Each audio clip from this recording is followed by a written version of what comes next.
Well, hello, traders. This is Trader Jay coming to you on a crisp Friday morning. I got a request to set up a new chart and show how all of the indicators are set up. And so I'm going to walk through setting up a brand new chart for you today using NinjaTrader and just show you the different indicators that I put on there. So we'll walk through that process. So hopefully this helps some people out. I will be putting indicators on there that you may or may not use. I'm not going to get into the details of how to use each one of those indicators. That will be for a different video, but I will walk you through the process of how you get them on there and how you configure them the way that. So as you can see, I'm already logged into NinjaTrader. We have our basically control panel, and I'm on the accounts tab, so you can see a couple of sim accounts here. I'm not using any real-time data right now, so you'll just see a bunch of zeros here. We're not going to focus on that today. The first thing you're going to want to do is start a new chart. So to start a new chart, you come over here to new, and we're going to do a new chart. Pretty much that simple. So what you can see is you get a drop down for the instrument. We're going to do the ES. As you can see, this is the March of 2025 expirations. So we'll just select that. And I'm going to do a 1 minute chart. You can always set your time frame to whatever it is. Right here in the data series, we're going to look at price based on last. And in this case, we're going to do the last minute, and we're going to do the last 1 minute. If you wanted to do a 5 minute or a 15 minute, you would change that here. And this can always be changed while you're working too. But we're just going to start with 1 day. Load data based on a number of days. So you can load 5 days, 20 days, however many days. I'm just going to leave this default. All this does is it allows you to load data from the past so that you can go and review it. So you can scroll back on your chart and see the last 5 days worth of bars. End date, we're just going to leave that set. Trading hours, I don't do anything special, so I just use the instrument settings. If you want to use custom trading hours, this is where you would hit that drop down and pick from whatever. You can set up your own custom trading hours. For me, I don't do anything off hours. I only do it and trade during certain hours, so not a big deal. Break it end of day, we're just going to leave that checked. Chart style, I do candlesticks. You can always adjust your bar width. As you can see, I'm wearing glasses. As I get older, my eyesight is not as good as it used to be. So I have tended to increase the fonts and the size of things on my screen, but this is all preference. This is just for visual effect. You can adjust the outline, the candle wicks, all of that. Down bars red, up bars green. This is my preference. I just use the standards. It's kind of an industry standard. If you have a bar that went down, it's normally red. If you have one that goes up, it's green. Those are the standards. You can make them whatever you want, whatever works for you. On the visuals, I just use an auto scale. I leave all these pretty much the defaults. Scale justification to the right. Nothing special here. And I pretty much leave all these the same too. So nothing special. Plot executions is one that some people like, dislike. It's all a preference. I leave it at text and marker. What that does is when you make a trade, it's going to leave a mark on your screen showing where you entered and what price you entered at. I like to keep that on my screen.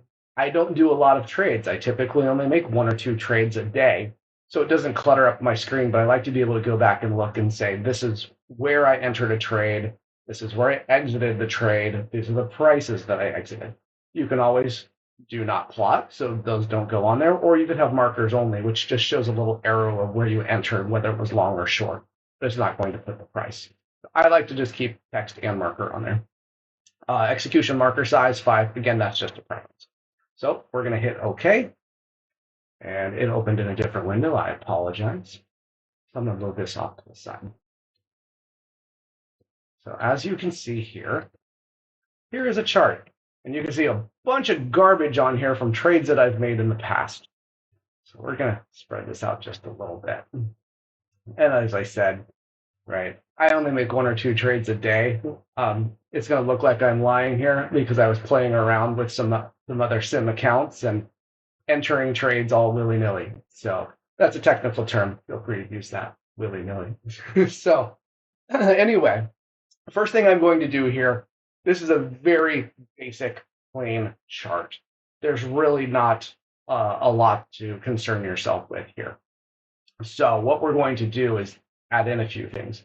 The very first thing that I'm going to do, come up here and add the chart trader. So we're going to put this over here, chart trader. Now this is the buttons for buying, selling, changing things around, any strategies that we want to use, drop down for accounts, ATM strategies. I like to have this in here. So the one other thing, here's your P&L bar. As you can see, there's nothing there. By default, it goes to points. So I'm just going to right click in here, hit properties. And the one thing I'm going to do is P&L display unit. I like to see how much money I've made or lost on a bad day. So I'm just going to change that. And that's all that I'm going to do here. Now, as you notice, as I'm moving around the screen, it's just an arrow. I don't like that. So we're going to come up here, this little crosshair icon. So I like to go to the crosshair local. And now I have a crosshair that moves across. Go figure. Makes it easier for me to pinpoint things. I like to be able to align on specific price targets, whatnot. So I just kind of go from there. Let's see, what other things am I going to do here? So if we right click on the screen, hit properties, you're going to see a bunch of stuff in here. I typically don't make any changes there. What if I right click on the price bar and hit properties? We're going to make some changes here. So I'm going to leave the range at automatic. I am going to leave this based on screen date range. What I like to change though is the horizontal grid lines. I changed that to fixed, and as you can see, that opens up a few more options. The horizontal grid line, the interval type, I don't do points, I do ticks. And at the interval value, I changed that to 4. These are just my standards. You could always change it to whatever you would like. Margin type, I will put that to price, and I keep my margins at 2 and 2. And then I leave the type of linear. So when I hit apply, you're going to see a big change to this chart. Oh, look at that. Now all of a sudden I have a lot more grid lines. It's a lot easier for me to understand exactly where the price is at when I'm using a chart like this and I have all my extra grid lines in there. So that's the basics of what we're going to do here. Now, the indicators. Pretty basic chart. A lot of people use indicators, so let's get into that. Up here, we have the indicators icon. So we're going to click on that. And let's start adding some indicators in. So the first thing that I add in is the bar timer. What is the bar timer? The bar timer really is just a timer. It's a countdown of how many seconds, ticks, whatever it is that you're using until the next bar is formed. So I'm going to add that. And then over here is where we have our parameters for the bar timer. So I like to do it on each tick. There's nothing really special on the bar timer. It's literally just a timer. So we'll just leave all the standards there. Now you can see down here it popped up, bar timer disabled since you are currently disconnected from a data provider. That is normal. Once I connect to live data, this will change and you'll actually get an update. So what other ones? Bollinger Bands. This is one that I actively use. So we're going to add in the Bollinger Band. We're going to leave the standard deviation at 2, period at 14. Now calculate. I don't like to leave it on bar close. I like to keep all of mine on each tick. If you leave it on bar close, the Bollinger Bands or any of your other indicators, they don't update until that bar closes.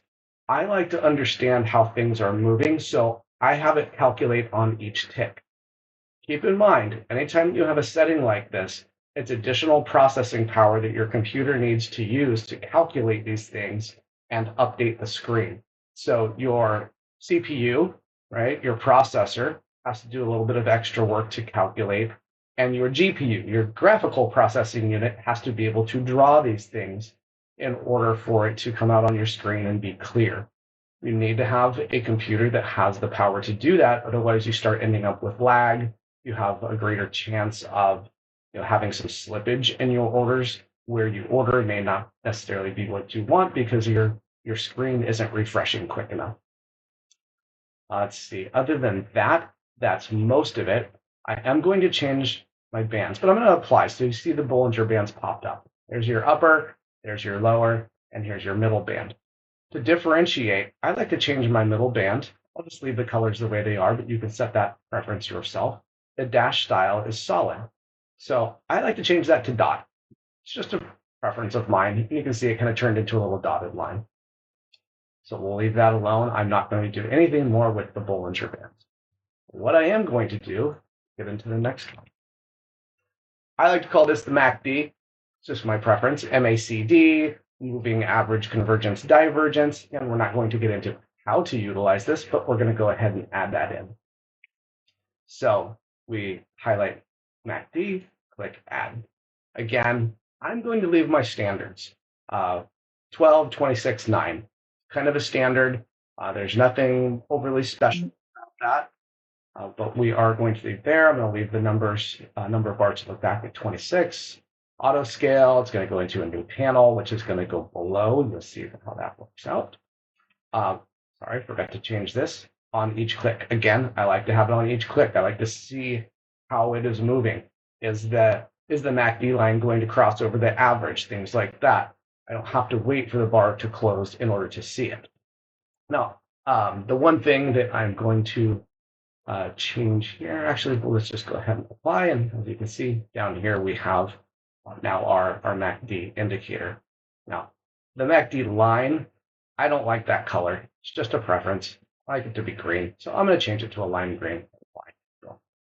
I just like that contrast. It's easier for me to see that line, and when it crosses over, is it above or is it below? It's just a preference. Again, nothing special about this. This is just my preference for visuals. Let's see. The next one that I run is volume.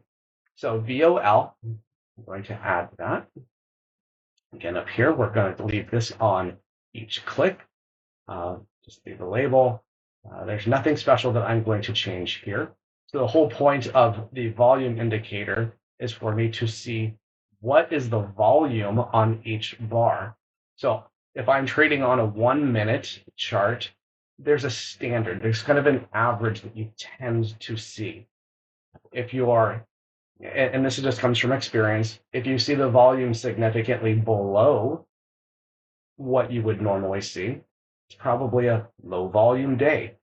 You're not going to see the same movement that you normally would because there's not as much volume to move the price. Now, there are going to be other days where you may see a very significant increase in volume, meaning, hey, maybe there's a little bit more volatility in the market. You might see greater swings than what you're used to seeing. If the average on a 1 minute bar is 1,000 and you're averaging 8,000 per bar, that's a lot more volume than you're used to seeing, and it's going to tend to swing things a little bit differently. So I like to use the volume indicator as well. I just use all the standards there. Now, the next one is the stochastic RSI, relative strength index. I like to use this one as well. So I'm going to add that in. Again, we're going to do on each tick. I'm just going to apply so you see that pop up. Here we are. So this is my stochastic RSI indicator that I use. Outside of that, I don't make any changes to the colors. I leave it the way that it is, and I'm okay with that. So those are the main indicators that I'm going to use down here.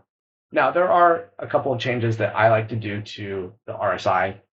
We'll get into that in just a minute, because one of the other things that I like to add are exponential moving averages, the EMA, and I add multiples of those. So we're going to add the first one in.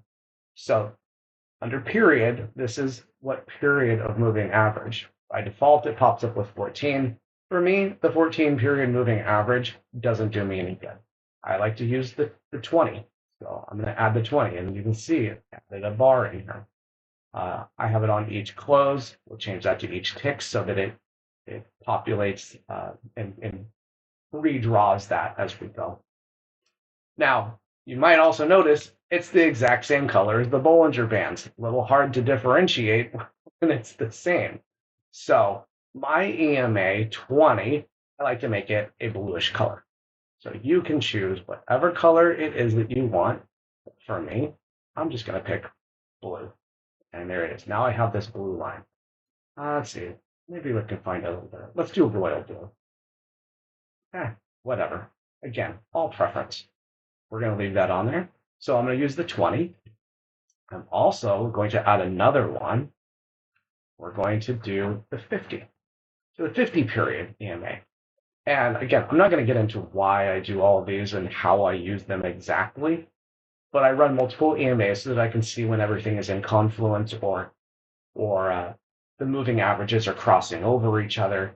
And so I have a shorter period, a longer period, and even longer, and an even longer. So we'll get to that.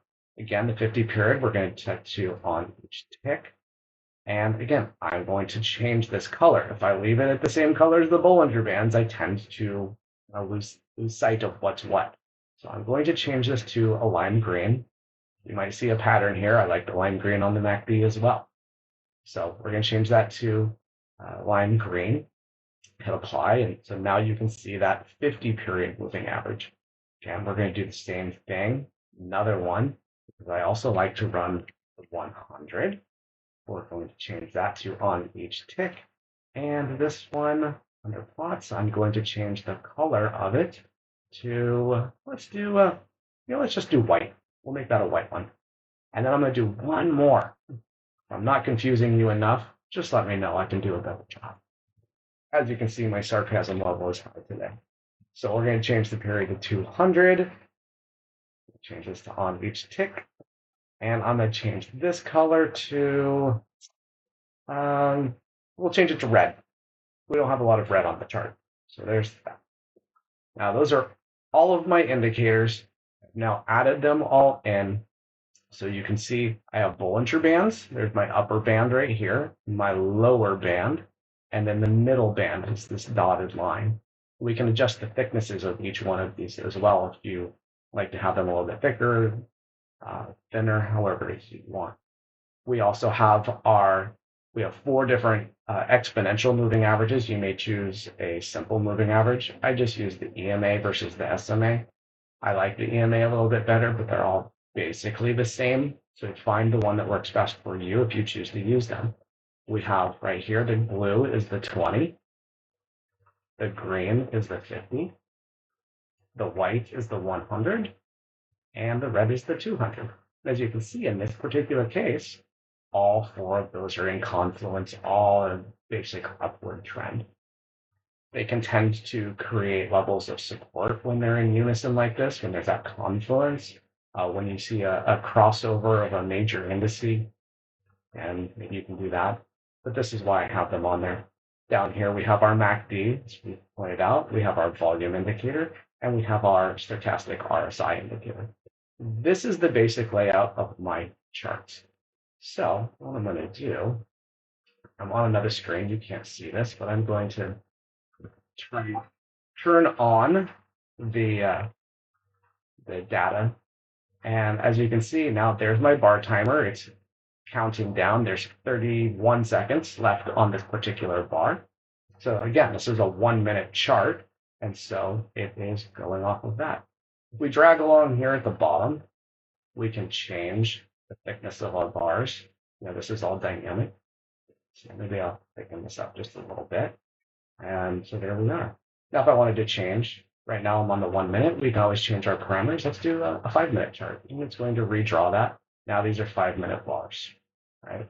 Pretty simple. Nothing super special about it. But this is how I set my charts up so that I can go trading. Over here, we've got our Sim 101, just a sim account that I was playing with. We can create any kind of ATM strategies that we want. You can see that in another video that I've done. So again, this is the basic layout that I use. I hope this was helpful on how to set up a chart. Again, everything is customizable to your preferences.